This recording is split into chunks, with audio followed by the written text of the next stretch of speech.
everyone, welcome back to my channel. My name is Daphne, and if you are new, welcome.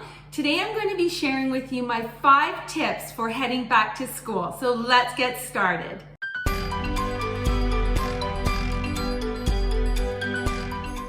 Tip number 1, be positive.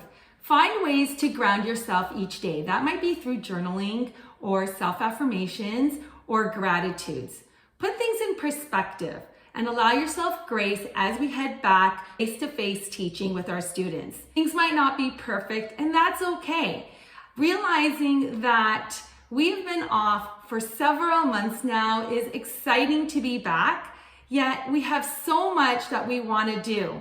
Remembering that we're not going to always get through our to-do list, and being positive about that and allowing ourselves to gradually get back into the swing of things is okay. And moving things onto tomorrow's to-do list is perfectly okay as well. Tip number 2, be consistent with routines and rules. As we head back to face-to-face learning, our students will be coming back to school after being away for several months now. And being clear with them on what we expect and what the school expects is really important. So setting a safe environment for them is going to be crucial. Some strategies that you might want to use is co-creating some rules in the classroom, explaining to students what they can and cannot do, i.e. wearing their masks appropriately. That means over the bridge of their nose, not below their nose. Making sure that they're wearing it at all times except at snack and lunch. Making sure that the expectations and the rules are consistent will allow everyone in the classroom to feel safe, including yourself. You know, there is no wiggle room right now when we head back to school. We have to follow the rules, and so do the students. We keep the rules very clear and very transparent. It will allow students to not only follow them in a very consistent way, but also hold each other accountable. So you might want to post these rules somewhere in the classroom where they're visible. You might decide to go over the rules every single day at the beginning of the day and do some housekeeping. It's really important that rules are clear so that those students that are feeling a little anxious about coming back to school, that they're reassured that we're taking this very serious and that we're going to make sure that everybody does their part to keep everyone safe.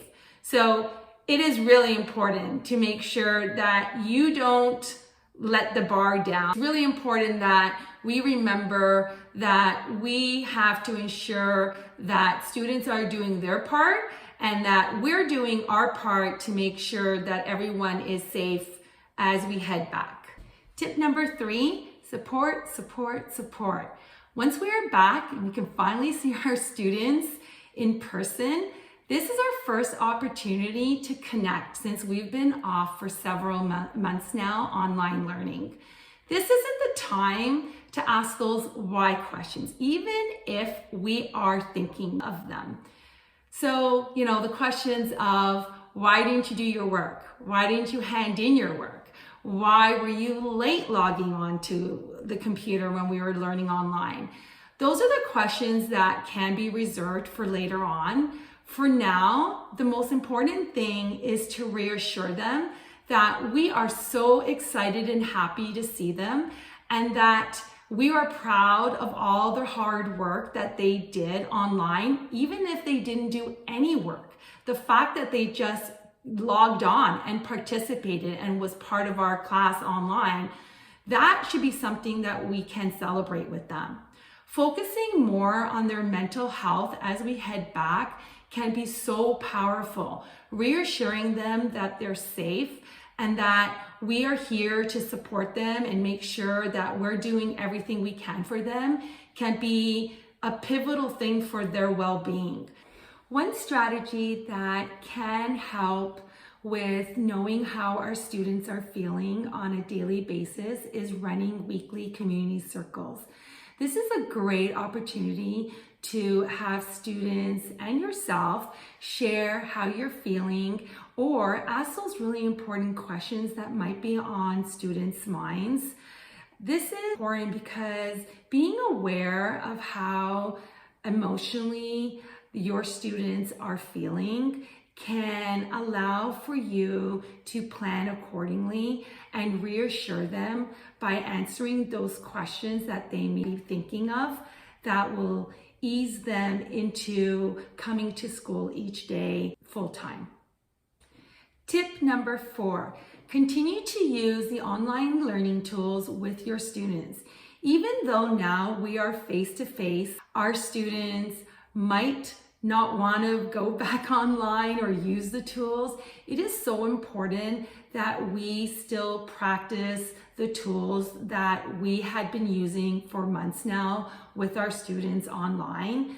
This will keep them fresh and familiar and prepared. If anything in the near future does change, they will still feel confident that they know how to navigate the many tools that they were using prior to returning back to school. Tip number 5, be prepared if things go virtual again.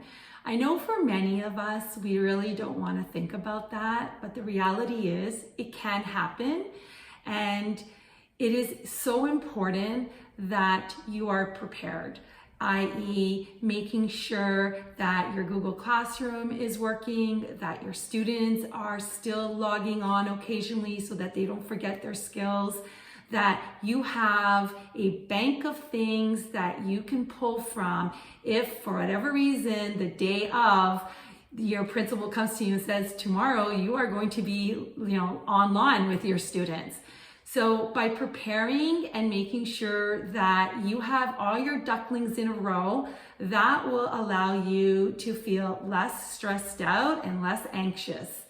Also, making sure that your students are prepared, i.e. having their work available. One of my videos, I showed how I organize my students through using a workbox. I know when I go back, that workbox is going to be organized daily, just in case we go back online. So it's basically, they grab their workbox and they can head out, in, as short of a notice as that afternoon. This can be so important because we all know how difficult it can be when students are working online and when they might not have the resources to participate to their best ability and feel like they're being successful while learning online. So be prepared. Those are my 5 tips for heading back to school. I hope everyone has an easy transition, and until next time, please hit the like button, subscribe, and keep on teaching.